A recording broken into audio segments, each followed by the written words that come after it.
warahmatullahi wabarakatuh. Izin memperkenalkan diri, saya Tania Mawar Azhara dari program studi D3 Farmasi Politeknik Kesehatan Tanjung Karang. Saya akan menceritakan kisah salah satu sahabat Rasulullah SAW, yaitu Salman Al-Farisi. Beliau bernama lengkap Mabah bin Buskasyan bin Mausulan bin Bahbuzan bin Fairuz bin Syekh Al-Isfahani.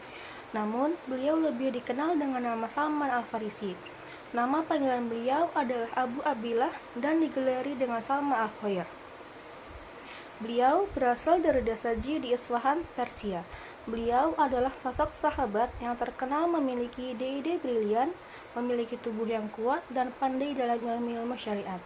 Beliau pernah menjadi penjaga api di kuil tempat pemujaan orang-orang Persia. Sebagai seorang Persian, beliau menganut agama Majusi.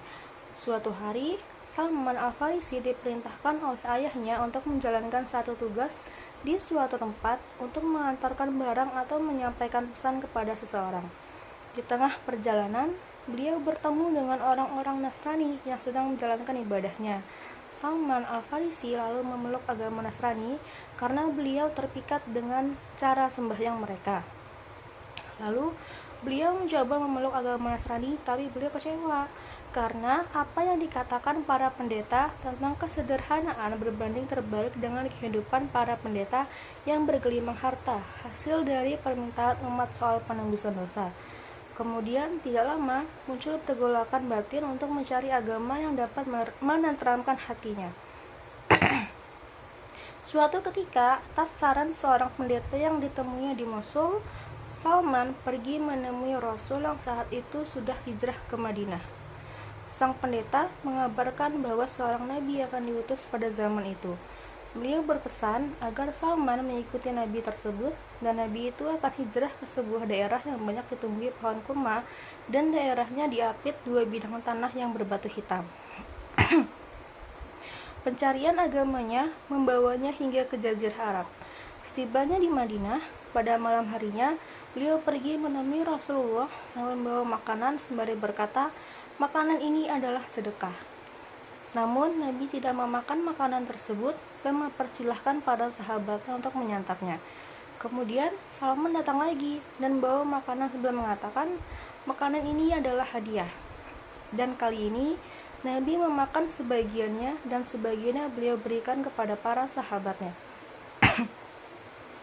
Salman melihat ciri kenabian di pundak Nabi tatkala ia melihat tanda-tanda kenabian pada diri Nabi, di mana beliau tidak makan sedekah, menerima hadiah, dan di pundaknya ada cap kenabian.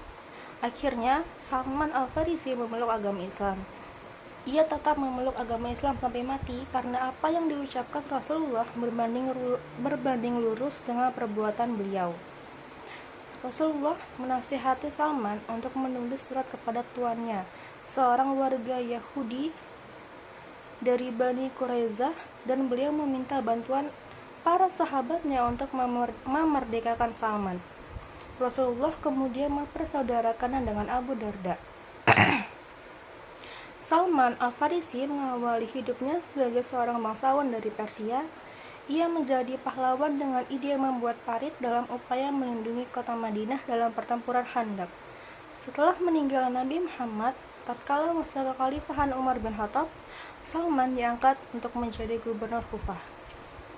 Ada kisah yang terkenal mengenai Salman Al-Farisi, yaitu kisah anak soleh yang menggendong ibunya. Suatu hari, dikisahkan ada seorang anak soleh yang menggendong ibunya yang tercinta. Dikisahkan ibunya sedang sakit dan tidak memungkinkan untuk berjalan sendiri. Saat perjalanan dari kota Madinah menuju Mekah dalam rangka melaksanakan ibadah haji, bisa dibayangkan panasnya terik matahari ketika siang dan dinginnya malam hari serta beratnya gendongan yang ada di pundaknya, bukan?